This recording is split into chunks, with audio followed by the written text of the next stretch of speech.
Hello, everyone, and welcome. Today, I'm joined by the one and only Adam Thomas. Adam is a powerhouse in the world of product management. Today, he's going to talk to us about survival metrics. Of course, my name is Ben Mosier. I talk a lot about worthy mapping and teach people how to make worthy maps and things like that. And so, what we thought we'd do for you today is kind of get into this concept that Adam's really passionate about, survival metrics. Has a lot to do with decision making and how product leaders can make the best decisions that they can. I'm going to ask Adam some questions, and he's going to walk me through this world, kind of introduce me to survival metrics and get us started. And in the background, I'll also be making a worthy map as things go along, and we'll kind of riff on that. So, with that, Adam, welcome. Thank you for being here. I'm so happy you're here. I am super happy to be here, Ben. Thank you for inviting me on your channel. This is going to be great. I'm so excited. Every time we get the chance to hang out, I feel like I learn something new and really important. With that, let's get things started. So, survival metrics. Let's cover the basics. What is survival metrics? Who's it for, and what does it do? All right. So, what is survival metrics? Well, the name kind of betrays what it is, right? There's one piece and then there's another piece. There's one piece which the name makes very clear, which is survival metrics are metrics that help a team or organization understand if they should continue, pivot, or invest or even stop a project while it's going. And so, why is this important? Well, a lot of teams want to change direction. They need to change direction, right? They've become agile teams. And as a result, right, they're doing things every few weeks to make sure that they are capturing the right time to change, except they don't. And so, one of the ways that folks need to, what's stopping them is they don't really have that next action agreed upon. And so in that confusion, they'll just continue with the default state, which is continuing, which is to continue to build. Mm-hmm. And companies tend to do this until they run themselves out of business, right? This is a slow and silent killer of companies. The other side of this, what's underneath that is really a strategy operating system where in this teaching of survival metrics, you'll learn more about how to make decisions faster. You'll learn how to improve data literacy, not for yourself, but really for the entire team that you're working with. And you'll find ways to be more politically safe, which is how do we make sure we bring everybody into the decisions we make? And why this is important is when you look at strategy itself, strategy is a path for us to diagnose, have guiding actions, and make coherent next steps. And so all of that strategy is in service of us being different and useful to the marketplace. If you're not able to make faster decisions or understand your decision speed, if you don't know what data means inside your organization, and if you're not talking to the right people, then you can change all you want. It's still going to be a mess. And so survival metrics teaches you at the foundation is this strategy operating system. And then after that, you learn how to make the metrics that make the thing go. And so this is really helpful for teams that have a lot of what Rich Mironov calls product waste, right? So building things that people don't use. If your utilization levels are low for your last big launch, this will help you. If you're not sure about where your differentiation is going to come from, right? Saying you're building the same thing as everyone else in the marketplace that does what you do, this can help you. If you're working with teams that seem to be working on different things constantly, but there's no kind of strategy that ties it all together, this can help you. And so that is what survival metrics is, and happy to dig into it a bit more today. Oh, that's fabulous. So that was a perfect overview, and I think it captured most of it. So so here's like the a value chain representation of what I think I heard you say. And so I'm going to kind of play it back to you, and you can tell me what I missed, what was kind of like what we need to adjust, some language questions, all that kind of stuff. So a value chain in Wardley mapping is structured as kind of a dependency tree, and you put who's being served right at the top. And so I've heard you through this whole conversation talking about teams and organizations, right? So I'll focus on teams because teams are kind of an organizational unit in a way. It's much like an organization is. So like they're like micro organizations in a way. So I'll just start with teams. And what I heard you say is like teams need to know when the right time to change is. They need a pre-established kind of way of knowing when to change, because if they don't have an agreement around this, if they don't have a way to change, then they'll do the default, which is to keep going and going and going and going forever and burning money and sunk cost fallacy and all that stuff that like just we hate about organizational decision making anyway. So what you're saying is that in order to supply to meet this need, right? When's the right time to change? Survival metrics has kind of some tools for this. And I heard you describe an operating system, a strategy operating system, and then the metrics themselves. And so it sounds like both of these things are necessary in order to do survival metrics. Is that right so far? You nailed it. You even added the term sunk cost bias, which is really at the heart of all this, right? Oof. So yes, you have nailed it completely. And I'm just going to write that down because that seems really important. Kind of like, just like that's always been the question for me is like why don't things die? I think that's a question that I heard Kat Swatell ask once. It's like why aren't people killing things? And it's because, well, there's lots of reasons, and sunk cost bias is one of them. So you described the strategy operating system. You described strategy as being about guiding actions based on some kind of coherent design, right? Something, there's stuff in the market that's happening. This is what we think we should do in response to it. That supplies the coherence. Is that right so Yes, far? I will pause here and Okay. say this is based on Richard Rumelt's understanding of strategy, right? Oh, And we like so that. we got to Excellent. do diagnostics, right? You got to Yep. diagnose the problem is the one thing that's missing here. So it's based on his three things: diagnosis, guiding action, and coherence, right? Coherent next Excellent. steps. Excellent. Okay, so I'm going to add diagnosis. I this was a book that was recommended to me by Mario Platt, and he's just an excellent. If you're the powerhouse of product that I like to pay attention to, he's the powerhouse in infosec that I often find myself learning lots of things from. So the book that Rumelt wrote is called Good Strategy, Bad Strategy. It is by far a fabulous way to start framing kind of like the broad idea of what strategy is, and I highly recommend it for sure. So you got the strategy operating system. You know what strategy is in this Rumelt frame, and inside that you identify kind of these three things, right? So in order to do strategy well, yes, you've got the Rumelt stuff, but there are three of these kind of core things you're pointing at, like how to make decisions, and it sounds like the pace of decisions matters a lot here. Very much so. So let's start there. What's that all about? Right. And so the thing that I've been on a tear talking to teams about lately, and we actually started this conversation before we got on cameras talking about this, is the fact that teams believe that we product discovery or product development happen in a linear fashion, right? Mm. You start with this idea, and then you do some research, and then the engineers do some research, and then you ship the thing, and everybody's happy. When in truth, nothing works that way, right? We don't work in a linear system. We work in a complex, dynamical system, right? For those that aren't into the math of it, right? Basically, what that means is we don't know what's going to happen next, right? We don't have a clear point B where we're going. We have an idea of where point B is, but we can never quite get there. And so our job isn't necessarily to get to A to B because that's impossible.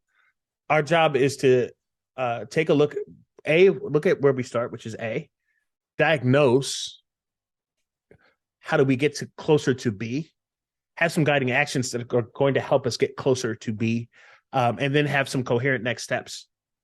The reason why the decision velocity is important is because with those coherent next steps, you have to understand if this is going to get us closer or if this is not getting us closer, right? Is it going to bring positive value to the value chain that we've created? Or is this not really moving the needle and it's adding complexity that doesn't really help the system? And so how do you get that?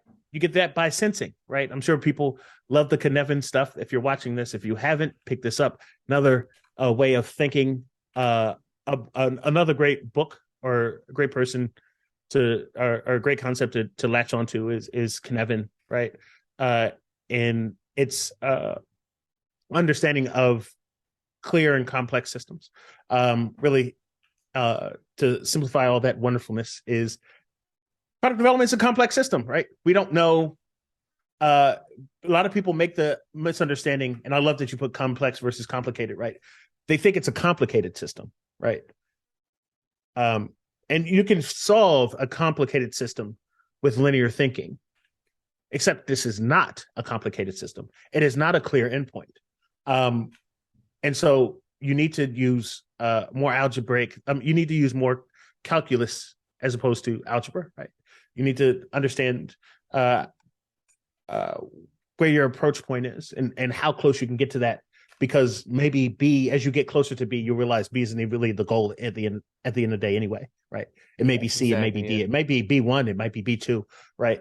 The idea is that there's so many, we have to navigate this by sensing. And so the speed in which you validate your diagnosis is important. So you need to be able to make decisions fast, right? And you need to understand what those decisions are. That makes a lot of sense. And I won't get too stuck on this, but like I love this particular part of thinking about how getting to a particular future, and like we are so stuck on the linear view of things, the A to B way of things, and the alternatives aren't even that good. Like a lot of the time, it's like, oh well, instead of getting from A to B, we'll like, here's what we'll do. We'll take the sensing approach and we'll kind of like navigate by sort of getting towards A, but whenever we're off track a little bit, we'll try to get back on track and back on track and back on track as things don't go the way that we expect. But what that misses sometimes too is that like, what happens if B isn't the right place to go? And what happens if B never comes? And this reminds me of like the work that Jabe Bloom has been talking about with ideal present design. And I know we love this stuff, right? We'll eat it right up. And part of that view of things is that like, hey, we should hold on to B pretty lightly. It's like, yes, this is the way where we could end up. Let's hold on to it super lightly because we might learn some stuff between here and there, and we might realize that B is a crappy place to be shooting for anyway. So let's pay attention, yes, to whether or not we're moving in that direction, but also taking in all possible information that we can to understand whether or not that's even the direction we should be going in, and just kind of repeating that as a cycle. It's like, oh, holding that future lightly, trying to get there by, we've diagnosed the situation, we've deployed some guiding policy around kind of like which direction we're going to go in the immediate few next steps. Okay, we've taken that action. Let's reevaluate. Do we still want to go there? Yes. Okay, let's make these changes to still go there. Do we still want to go there? No. Well, now we have a new problem, and we kind of like get to go through that cycle again. So there's a lot of like excellent stuff in here, and I tried to draw it. I did a terrible job, but hopefully we kind of start getting an idea of this navigation by sensing kind of idea behind all that. So that makes a lot of sense. And I think it leads us to the next thing that you pointed out, which was data literacy. And correct me if I'm wrong, but I suspect this has something to do with how you sense what's happening. Yes, indeed. 2 thumbs up. All right. 2 thumbs up. So yeah, when you look at data literacy, right? Yes, you can be making these decisions faster and faster and faster, but if you don't have a place in which you pivot off of, or not to kind of get deeper into where we're going to go, right? you're not sure where you're going, right? Just because we don't know where B is doesn't mean that we don't know where anything is, right? Right. And so the Yep. trap that I find where teams tend to where this falls apart is where teams they may be making quick decisions, but if you ask them what were the result of their last three decisions, I don't know what changed. I don't know. And so how do you get better? You can't really iterate without some place to stand on, some anchor in which your decision of where your decision comes from. I think the thing that really takes this home or really nails this is the idea of having a decision journal for major decisions, right? Yep. Um, eh, where you not only write kind of what the data is, or what you see, or what's important, but what the context is around these choices.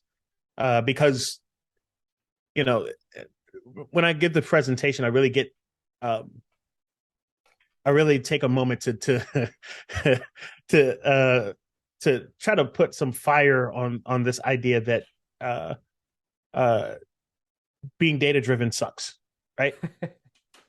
Because right, like being data driven in a linear system's fine, right?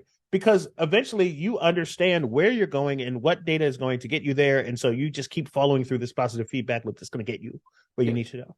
In a way, things get uh simpler over time in that kind of context. Bingo, right? However, since we're in a complex system, they don't, right? And there's information coming from all types of places, both in the quantitative, which is where teams tend to stand on, right? They look at their Google numbers, they'll look at their mixed panel numbers, they'll look at their amplitude numbers, but they also need to understand what the context that's happening inside of those numbers, right? And so this looks like going to talk to customers or contextual inquiry, right? Where I'm going to sit down and just watch a user use something for a while, Yep. or just asking questions of like how does that user think? How does that person think? Where do they get their information from? Right? How do they Yeah. see the world? Worldview is what the old mentor Seth Godin would call it, right? Without all of that stuff, um, like you can be making a million decisions, but you're not going to go anywhere. Yeah. And so that becomes super important.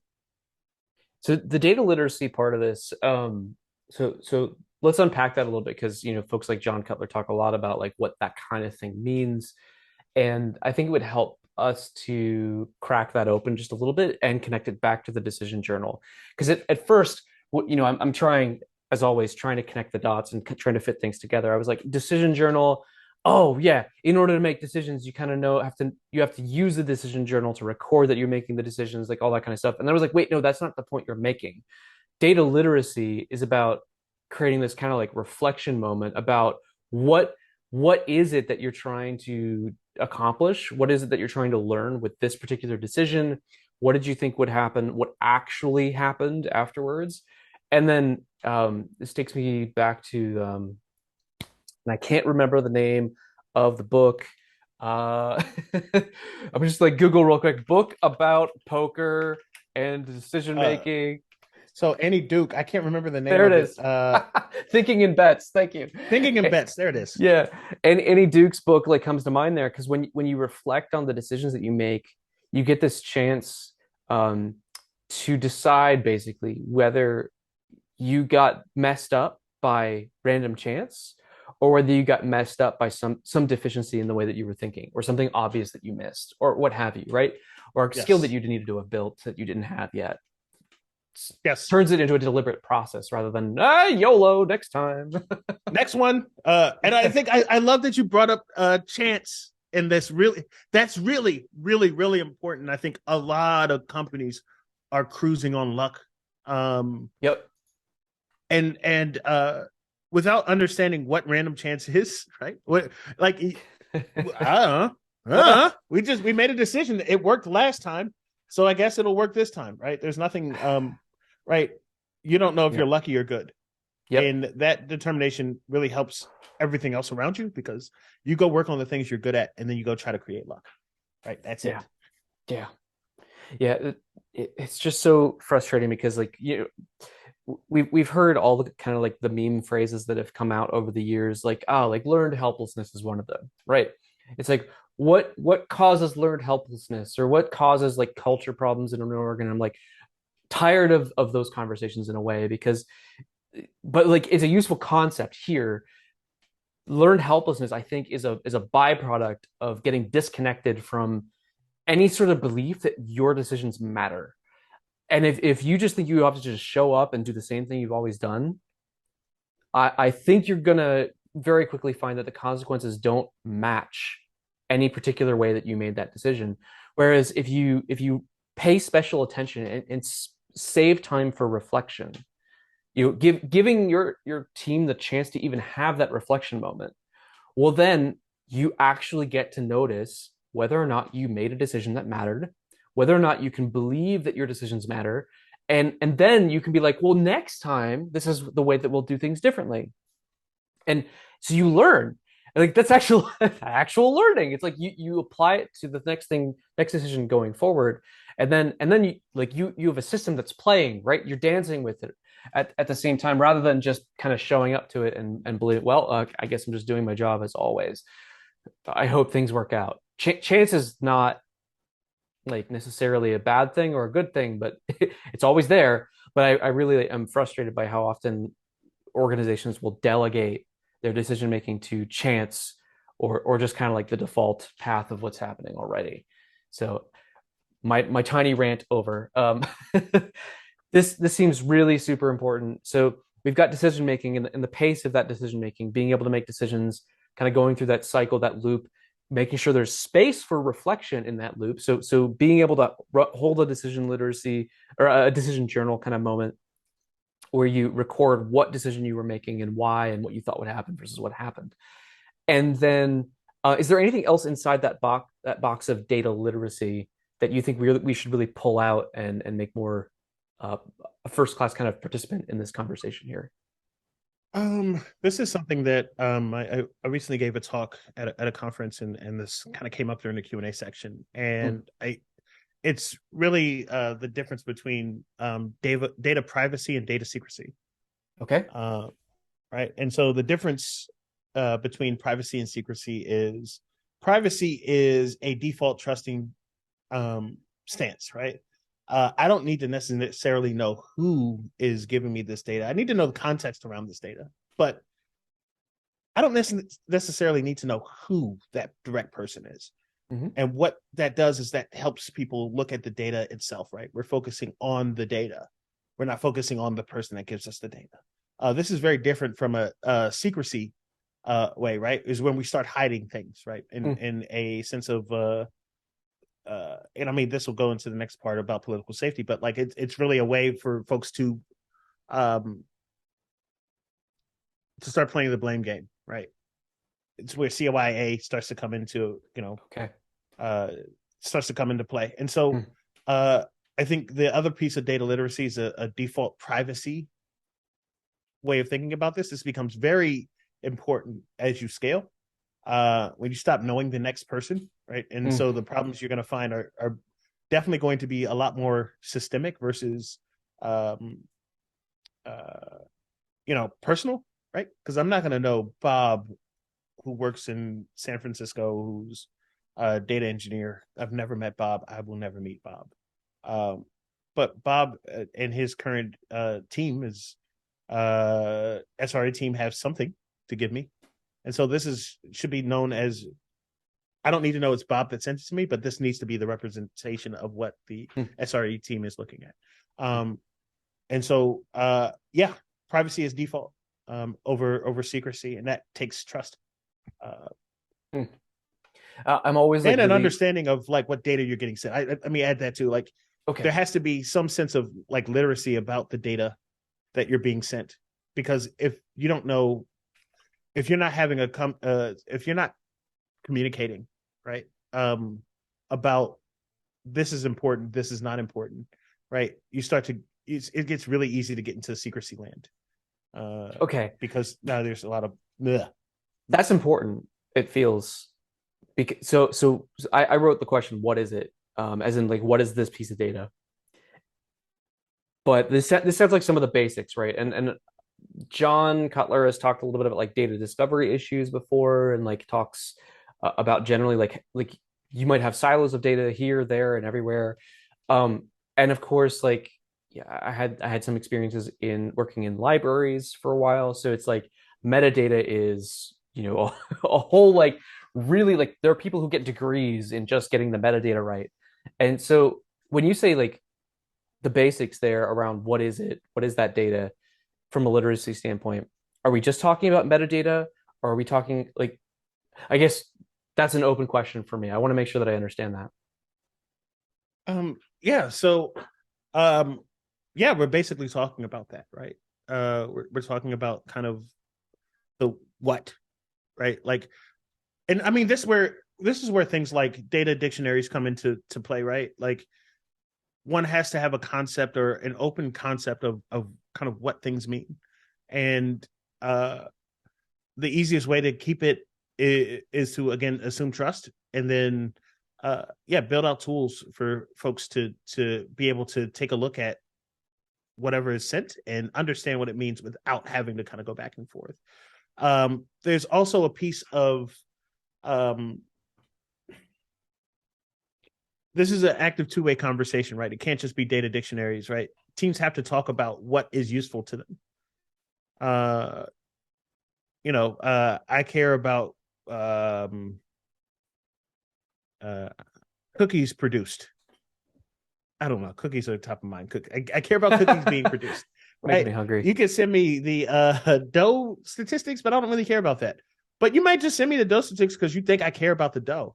It's my job to go back and say I really care about the cookies produced because of this, right? Mm. And that becomes a two-way conversation.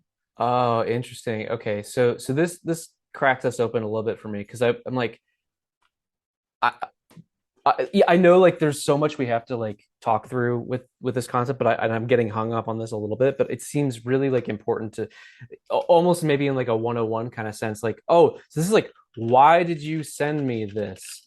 Like, why did Yes. you think I wanted this or cared about it, right? These are like the human conversation things that need to happen with this kind of stuff, where like what I received in that CSV file or whatever matches some sort of expectations that I have for what I can do with it, or what I can use it to sort of understand better. Um, and you mentioned data dictionaries, and when you say that, is that are we talking about like um, this is the language we use to describe the data? These are the concepts that are in our data. Is it that kind of stuff, or is there more to that? No, basically that, right? This is what this data point means, right? This is a Okay. description of the data point. There are tools like you mentioned our dear friend John, right? Amplitude, mixed panel. They definitely have tools in which you can do this, right? If this is going to be the place where you're using um, where you're storing a lot of quantitative data, um, so you can just literally type it out, right? This thing means this, and this is why it's important, and you can access it here, and that's it. I think this is also important for qualitative information, and this takes a little bit more work, right? um, it basically means uh, this is on your researchers or product people or designers or whomever is getting all this, or even your engineers and architects, um, right? You have to add the context in, right? Our our customer base is starting to. I'm starting to hear kind of from this group that they're starting to have these frustrations. This is important because this affects, yeah, right. Yep. And here are some anecdotes that I'm hearing from this. Oh, I love it. Uh, Okay. That makes sense. So it's actually not like a sometimes when we hear these like words, these phrases, it's like, oh, it's a data dictionary. And you're like, oh, what does that mean? It sounds really complicated. It's like, no, it's you writing out words about what you think a thing is good for or useful for, what the context is, what stories you've heard around it, like just getting some writing done, like it just so that other people can understand kind of a little bit more about the context. And I've heard you say trust like a couple times now, and I don't know why. I always like have this big hang up over putting something like trust on like a worthy map or a value chain, just because like trust isn't an intervenable thing. Like it's not a thing that you can poke or like push in a direction. And like maybe I'm petty, but I'm just like so tired of all the conversations about trust. Not because I think it's not worth talking about, but because maybe it's a little bit of a theme of this conversation. It's like, oh, you just have to make people trust you. Like, did you hear that? Make them trust you? Like, what? Hold on. Like, trust as a linear thing rather than trust as like this very, very messy entanglement of like tons of different things that are going on all at the same time. And I don't know. I don't trust people to generally have that conversation. Yeah, But see, and I think what's underneath this, right, is this is really a trust.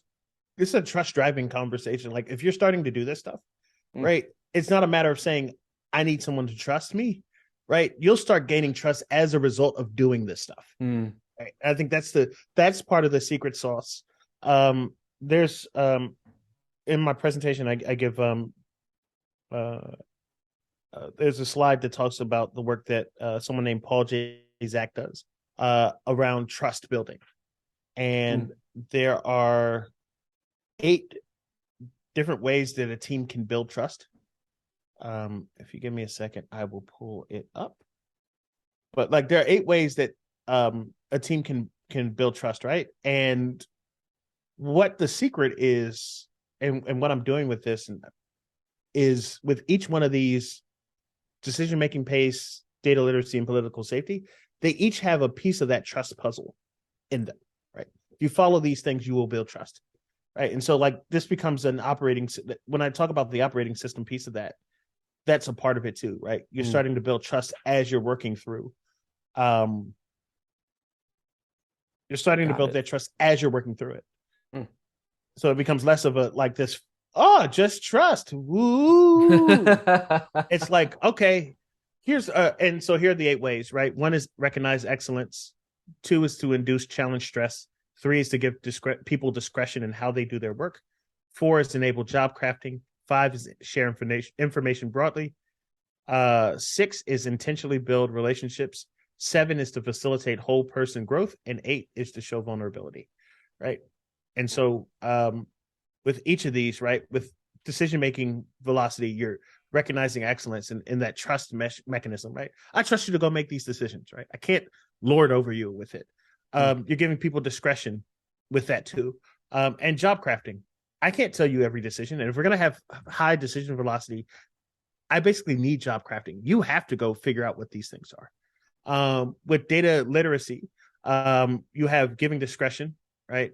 You're sharing information broadly, and you're reducing challenge stress. Because the other piece of this, I guess I should mention now that we're talking about this, is you do not hide the problems that the Mm. company is going under. You do Mm-hmm. not hide um, the struggles and challenges, right?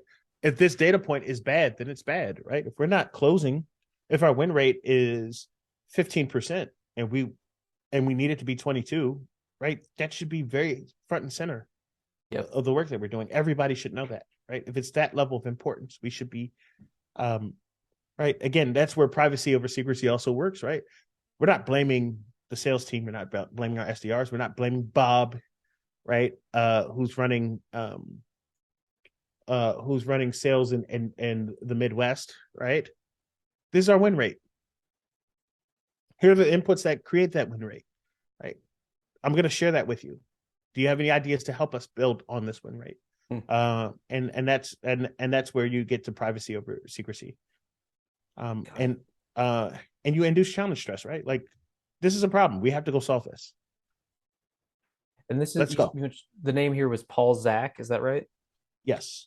Got it. Okay. And there's an article called The Neuroscience of Trust, I believe, where he goes through all of these points. And I found an infographic here, and I'll just like copy and paste it real quick just so we have something to share here. Um, this is I, very rarely, so I just have to appreciate this moment. Very rarely do conversations about like people just say, "Yeah, you just gotta trust. You just gotta trust. It'll be fine. Everything will be fine if we trust." And I'm, you know, I worked in a corporation. I was there when a bunch of people got laid off. You can talk to me about trust. Um, it's like trust doesn't go very far, and but it helps to like talk about like these very specific behaviors. So here's an infographic I pulled from a Google search. There was an article about trust in schools, and these were the 8 things that you just mentioned. So I just want to put these up on the screen so at least we can kind of like now we can juxtapose not just trust, but the assumption of trust as kind of like a way to kickstart this cycle, the fact that it is kind of a thing that feeds back into it. By doing this work, you'll increase trust. But also, like, here's a more granular view of how to think about trust that I think might be useful. And the thing is, I love concepts like survival metrics because you get the opportunity to dig deep on this kind of stuff. Like, these are, yeah, maybe like trust is important to everything, but you're, as you were mentioning before we started recording, it's like this stuff is so connected to all these other kinds of ideas that need to get woven into it. And gosh, what I love any excuse to explore this in a thoughtful way. So I really appreciate you taking the time and lingering here with me for a bit. So we talked about decision making, we talked about data literacy.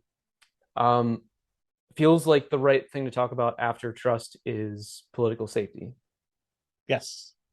And so I think the first thing to note is, um, if this is really bad, there is no saving. You should leave. Um, yeah, you should leave. Mic drop. Um, there's nothing. Secure your own mask. Yep. And it's not worth it. Right? It's just not worth it.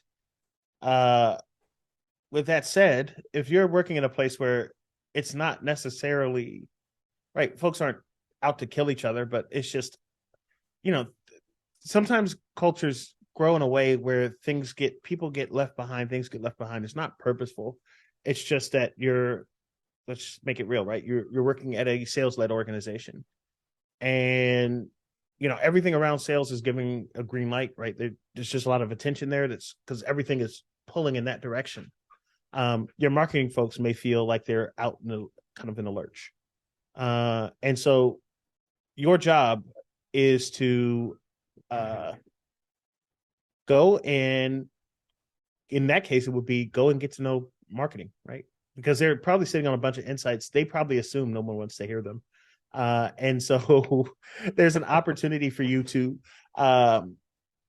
go get those insights and help that get more, you can get more confidence in the decisions you're making, right? Uh, one, I think one of the examples I like to pull for this one is, um, like you're really trying to understand incentives, right? And so customer success is a great place that teams, especially product people, I will say, are really guilty of not understanding the incentives around customer success, right? What they think is, oh, customer success is just really bothering me. They're just bothering me because they just want their people to get the features that they want and so on and so forth. It might change your perspective to know that um, your company is incentivizing them, right? Their paycheck is reliant on uh, retention, Yep. right? Uh, and if you don't understand that, right? Like if you understand that, it changes your perspective, Yep. right? Yep. And it Why are changes they how you bothering me? engage. Yes, they're bothering you because 20% of their take home for the year is going to disappear if you lose big company X. Um, and so Yep. that can change the relationship and tenure of the conversation, right? If you're thinking about it in that lens, right, they may say that they want that feature. You can start to dig in. They may have a problem that's important that ties into something that you're thinking about later, right? And you can give them ways to talk about how we're going to get to this. We want to get you involved in how we're thinking about solving this thing. Um, you know, I'm, I'm going to make myself available as a PM because I see this is really important for you. So we're going to spend some time and we're going to talk about this. I'm going to come to your next QBR. I'm going to figure out. I'm going to find some ways to start to this connection and remember, nothing I said is a commitment to build anything, right? Um, but you have a lot more trust in the customer success part of the business now, right? You've just made Yeah. yourself that much more credible, right? And you're probably giving them better through these things that I mentioned. Um, you're giving them stuff to work with, right? Where they can find not only places where they can build that retention up, but even maybe expansion into other places in your portfolio. And so there's an opportunity in that, right? This isn't just one way, right? You're not just looking for their incentives. You also got to you also have to go talk about your own problems, right? Because they may not know. Unfortunately, and this happens to a lot of product teams, we're over our skis. Uh, we're trying to build 50 different things, and we've got room to build 25. And so prioritization is a really big thing for us. This is how we deal with prioritization now. Could you give us better inputs? That'll help us make better decisions. Hey, yeah. And so like you start to talk about these problems, right? You got to show some vulnerability here to build that relationship. Yeah, that's so helpful. And this is just this feels like not just about metrics anymore. It feels like everything that goes into it to get to a point where you can even use a number to do anything to like that. It's I'm always skeptical, right, of like using metrics as a driver for anything. And I'm scared of OKRs. I'm scared of like anything where like number go up good, number go down bad. I'm just like I'm a little bit like freaked out by it by default. But this is outlining a thoughtful approach for beginning to have that conversation about how to even start looking to the numbers to make a decision at all. And there's just so much down here in like kind of the underlying foundations and frameworks. So Yes. we've got Which decision making. Sorry, go ahead. Yeah. yeah, so that's the operating system, right? And we could spend a lot of time going deeper into this, but like in general, like as you just said, if you're starting to do this stuff, all right, then the metric part becomes a lot easier, right? Because like you can Yeah. start to feed these numbers back into this, and you're iterating now. Now you're iterating. As Now opposed you to have starting from the numbers, right? And be like, hey, that number's gonna hurt me. Why are you doing it that way? Like and creating more perverse incentives and things like that. yes, right. And I was talking to a founder recently, and they kept talking about revenue, and I need revenue to raise money. I need revenue to raise money. Okay, why? Right. And this is where you put them through that strategy operating system, right? We got to start talking about this because all right, you're a founder. What decisions are you making in order to let's just take revenue as the lagging indicator that it is. Let's Mm, start there, right? mm. What decisions are you making around revenue? uh who knows about all the revenue data that's out there? And okay, you're talking about revenue. What do the other groups that you work with, what do they think about all this? uh yeah, go do that. Then you come back here and you will probably have a better number than revenue to work with. But even if you don't, well, you'll come back here to this next conversation way more informed. um so the metrics piece is a lot easier, right? Once you kind of go into that piece and you dig into that, uh, what are the revenue? What is the metric part? What does it do when it comes to that strategy operating system? Why is it here? Well, it's here because you need a tangible way to hold people responsible. Like you need a tangible way to point people's direction, right? All this stuff is great when you talk about it, but it's fuzzy, right? So you need things that kick off that next action, right? So speaking about that coherent next action, you need something in between the actions to kick things off. And so that's where the metrics come in. And so for the metric piece of this, you have a stop, pivot, and invest statement, right? With your base statement being go, right? Because you're always going to go. There's no sense in right? That's your natural action. And so why are those things important? So stop is important because you, well, actually it's invest, not go. Oh, my Those bad. are Go is your base action, right? You're always going, much to everybody's Excellent. chagrin, but everybody's always going. Okay, Um, yeah. Now that makes sense. Okay, I got you. Yep. so the stop piece, right? You need you need to make some of this stuff very clear, right? You need to make your values clear. One thing I forgot to mention about political safety is it's a great way to figure out how you differentiate. Uh, because you have a reason why you're in business. You have a thing that's interesting, that is uniquely you, right? And so, how's that floating back into your product development? Um, Are you thinking things like purpose or like a bigger why for like why does this organization exist in the first place? Is that the framing you're taking to this, or is there something else behind that? um, it's it could be that stuff.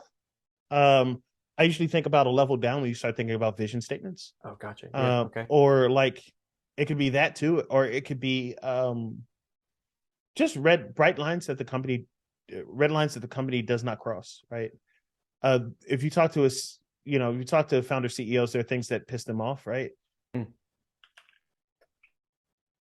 How much of that is actually going back into the product?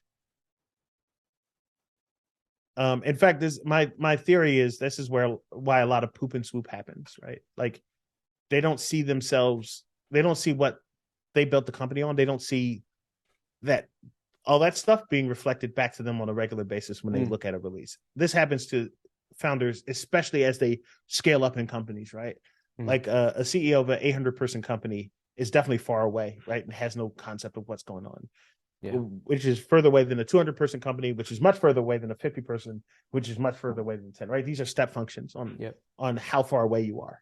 Yeah. And something Um, out at the edge of the organization might happen, and you look at that and you go, I don't recognize that.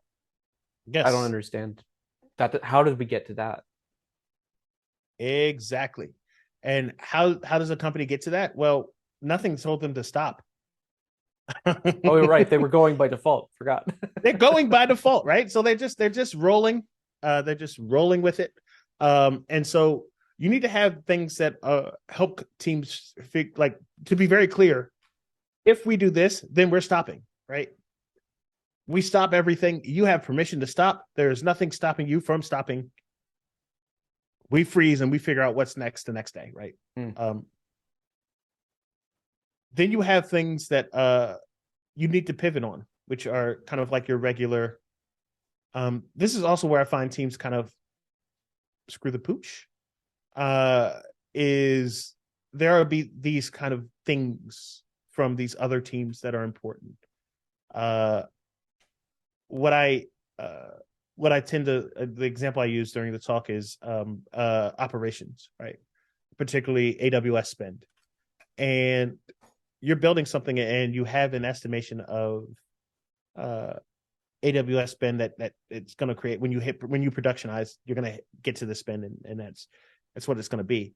How much is that tied to what goals operations has right now, right? Like, Mm. do you know if they have some restrictions? Do you know if they're trying to reduce spend? Do they have an open door policy for particular, if the project is A, B, and C, it can spend as much money as you want. But if it's D, E, and F, it needs to be less because of X, Y, and Z, right? Do you know that type of stuff? Mm. Most product people I've talked to don't, right? And these things drive companies.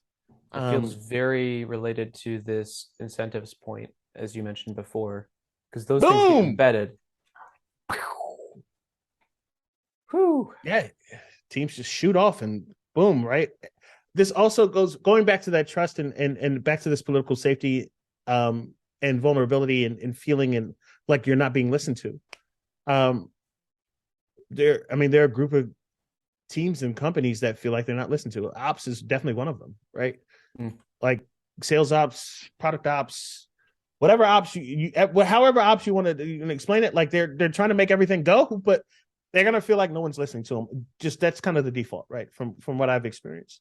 Yeah. Um, and so if you have these conditions, these pivot conditions, right, that are based on, um, these incentives that you're hearing, right, people start to feel like they're listened to. Also, it helps you um, build trust in the organization, right? Because when people see themselves reflected um, in company-wide things, oh, they're listening to me. They trust me. Oh, Mm. okay, I should trust them. Product's not out to get me. Uh, and so, and they also, right, and especially if you see teams operating based on those conditions, right? Um, what's great about these stop, pivot, and invest pieces are, right, these are very clear next steps, right? You don't have to you don't have to think about what the next you don't have to think about what stop means. You don't have to think about what pivot means. You don't have to think about what invest means, right? And so it's clear that the next time we get together, whatever ritual, the next ritual that comes up, whether it's a retro or a planning, whatever, right? You have a million things that, not to just say this is applicable to Scrum teams, but whatever ritual you have coming up, then you stop and talk about it, right? We'll start the meeting with this thing. We've hit this pivot point. Mm-hmm. Let's bring out everything. Let's spend 15, 20 minutes talking about this. What are our next steps? Do we want to stick with this, or do we want to move on, or do we want to continue? What are our risks here, right? You start to have that, it opens up that conversation. And the last piece, invest, which is another thing I see teams miss out on. There are some golden calves that exist. And these calves are completely worth stopping something else and bringing people in to work on that thing, right? This is going to change the company. Far too often, since our default state is go, we don't think about those things, and we'll just kind of keep going with whatever we have. Yep. And if you work long enough especially as a product person or a team lead or whatever, one conversation you really hate hearing, and you'll hear this eventually, especially if you have leaders you trust, is you go into your manager's office and you just launched a product and you say, man, that was tough. I wish I had, if I had just had another engineering team to work on this, we probably could have got this done in 3 months earlier. Oh, And then your no. boss goes, why didn't you tell me? Like, what? We could have easily got this or that. I mean, I'm glad we got it done, but like, you got to let me know next time when, we can make things easier. There's this other thing over here that we're not really caring about. Right. And so you got to think about these things. Right. And so you go out and you go figure out what these conditions are. Right. There are questions you ask that will help generate that. And a few questions that I tend to tell people to go out and ask are, go figure out what your non-negotiables are. Go talk to these teams and ask, what are your non-negotiables? What are the bright lines? This is really important for leadership and stop statements, right? If we don't get third-party data, then we don't get third-party data. It stops. If that's the only way forward for a project, we need to stop immediately. It's not negotiable, right? For pivot things, a good question to figure out is like, how much are you willing to let this cost us, right? If this is going to cost us 3 engineers for 6 months, is that fine? What about 8 engineers in 3 weeks, right? You start giving people choices, right? And so you can start to figure out what your pivot conditions are, and then you can start having people ask questions like, are these the right resources? Could we, you start generating these conversations that'll help guide the mess that you're getting into. And then lastly, your invest statements, right? What markers do we need to commit more resources? Just say that out up front, right? What do we need to see to commit more? Right. I can do X if we had 10, if I had an extra researcher.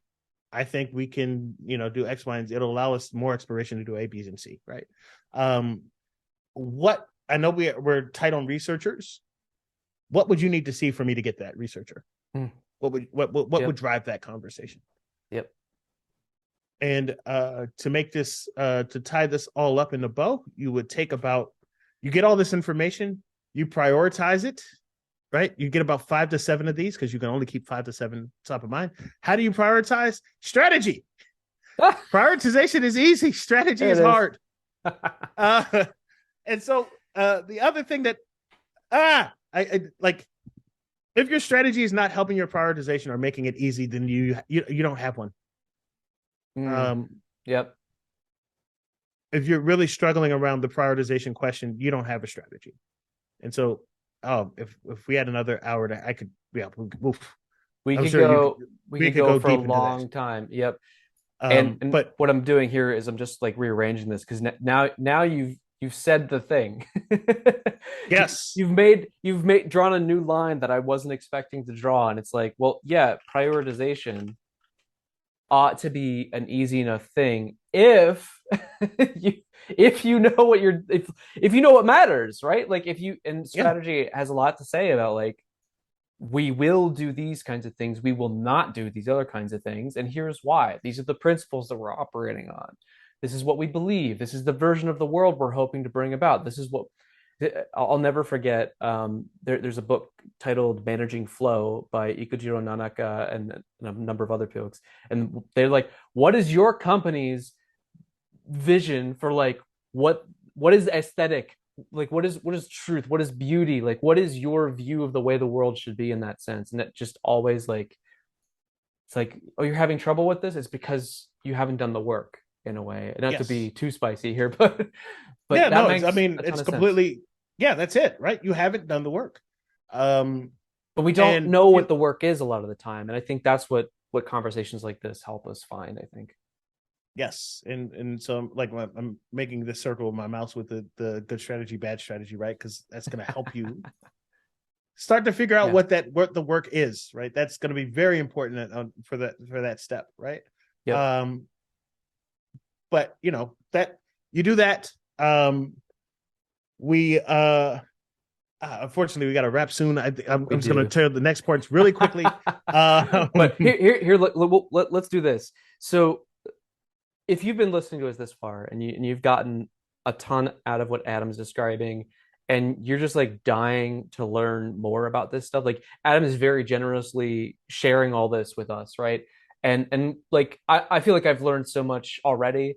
But if you want to go to the next level on this stuff, Adam has a course that's coming out soon. As of the moment that we're recording this video, it's October 31st, 2022. And I think you said in like 2 weeks or something like that might be the magic. Yeah, Oh, it's coming. So like it's coming. we're gonna put a link where you can learn more about survival metrics, and you can find Adam's course in the description below. If it's before the courses come out, like you'll just be able to sort of graze on some of the things Adam's written about this stuff before. If it's after the courses come out, you're gonna get a link to the course. Um, if you want to go deep on this stuff with Adam, that's the place to be. It's the course that you've got on Maven. Is that right? Indeed, it's on Maven.com. All Survival right. metrics. You type it in, it should pop up. It's on the marketplace. You come on by. Hang out with Adam, learn as much as you want about survival metrics. This stuff is so important, and I wish that more companies were having these kinds of conversations.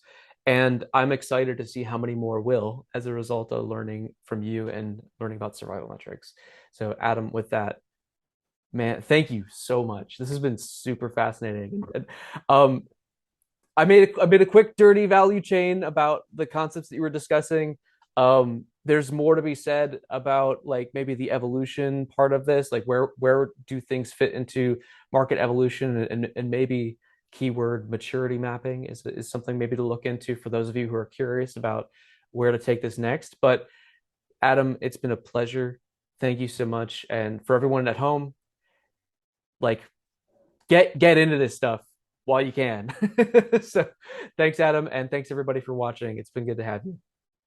Bye. Bye.